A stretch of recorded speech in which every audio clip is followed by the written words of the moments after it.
Donc, je suis psychologue clinicienne. Donc, moi, je suis une très ancienne psychologue, c'est-à-dire que j'ai commencé ma carrière en centre maternel et en pouponnière autour donc de personnes en grande difficulté sociale, donc des personnes porteuses de handicap qui souhaitaient être parents ou qui étaient déjà en train de devenir parents, et en pouponnière autour de l'accueil des enfants, si bien que très très vite, et c'est un peu le fil conducteur de toute ma vie professionnelle, c'est de m'interroger sur comment, avec l'histoire qu'on peut avoir, avec les parents qu'on a, avec les événements qu'on vit, comment l'être humain peut se construire et réaliser sa vie, malgré parfois toutes les difficultés qui viennent s'interpeller. Sur l'accès aux documents administratifs et la connaissance de ses origines, avec l'idée que c'est difficile de se construire quand on ne sait pas d'où on vient, mais que le risque, c'est de rester accroché à ça. Il y a des gens, par exemple, qui ne peuvent pas avancer dans l'avenir, dans le futur, parce qu'elles disent qu'elles ne savent pas à quoi se raccrocher dans ce qui s'est passé avant. Donc, c'est une idée que j'ai essayé de présenter aujourd'hui, c'est que quelle que soit l'histoire ou le handicap, qu'il y en ait ou pas, on a tous à se construire dans la continuité du sentiment d'exister, en faisant ce que l'on peut avec ce que l'on a. Voilà. Oui, alors moi finalement, ce qui m'intéresse énormément, c'est ce que j'ai essayé de vous dire, c'est l'enfance, c'est-à-dire comment on se construit. Donc moi, la question de la parentalité, je la travaille continuellement parce que j'accompagne des équipes pour réfléchir sur leurs pratiques. Et la question de la parentalité se pose surtout pour moi dans qu'est-ce qui fait parent pour un enfant. C'est-à-dire comment un enfant va-t-il construire sa vie et se structurer avec les parents qui peuvent avoir des défaillances, comme finalement on a tous comme parents, ou des handicaps ou des difficultés particulières. Donc moi l'idée c'est que le désir d'enfant actuellement il est trop présenté dans les médias et dans la société comme un incontournable, c'est-à-dire pour faire comme tout le monde, il faut être une famille lambda, on va dire. Alors que dans ce désir, ce qui compte, c'est quelle place les adultes qui veulent un enfant sont-ils capables de lui offrir pour que lui se construise.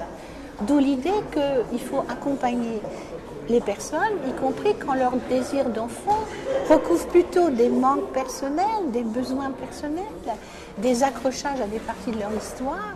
Il faut les aider à prendre conscience de leurs manques, de leurs difficultés, les aider à trouver des solutions et à vivre bien leur vie sans tout, on va dire, exprimer à travers un passage à l'acte qui risque d'être celui de fabriquer un enfant.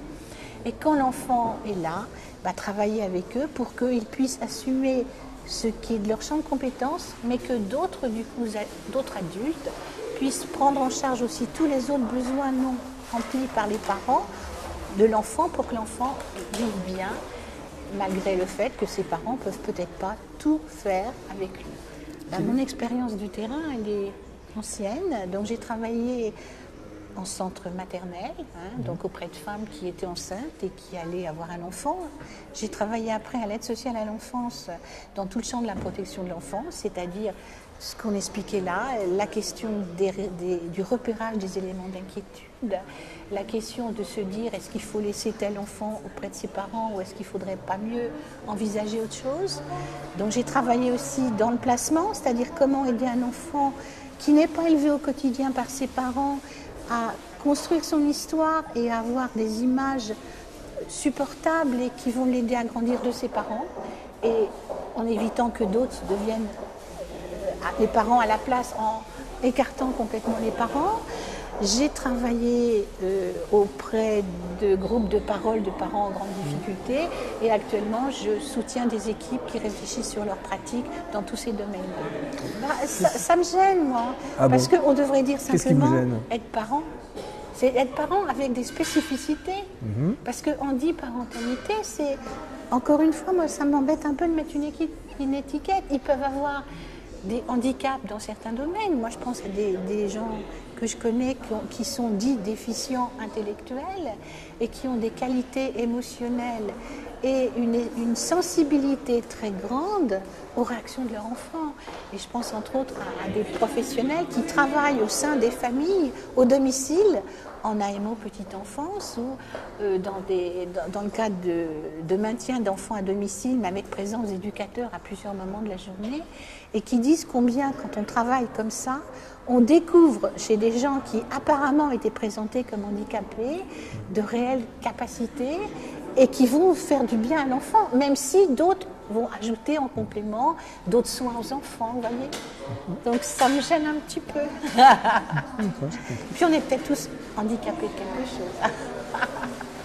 Mais c'est spécifique, vous voyez, et je trouve que c'est aussi respecté.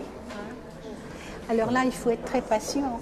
Moi, ce que je voudrais qu'il évolue, et c'est le but d'un colloque comme celui-là, et des actions que mènent toutes les personnes engagées dans ces secteurs, c'est une réelle prise en compte de finalement, c'est quoi être parent, et qu'est-ce qu'il faut faire pour que la société entière se sente responsable. J'expliquais qu'actuellement, on met tout sur le dos des parents. Or, les parents, on a ça dans d'autres champs que le handicap, la plupart sont en difficulté sociale massive, sont isolés, vivent seuls avec des enfants, n'ont pas de soutien familial. Et donc la question, c'est comment une société peut-elle prendre ses responsabilités pour permettre à la génération montante, c'est-à-dire aux enfants qui seront l'avenir de demain, de bien se construire avec des parents qui effectivement ont des tas de difficultés. Mais il faut que la société le prenne en compte et surtout organise un véritable maillage, comme j'expliquais.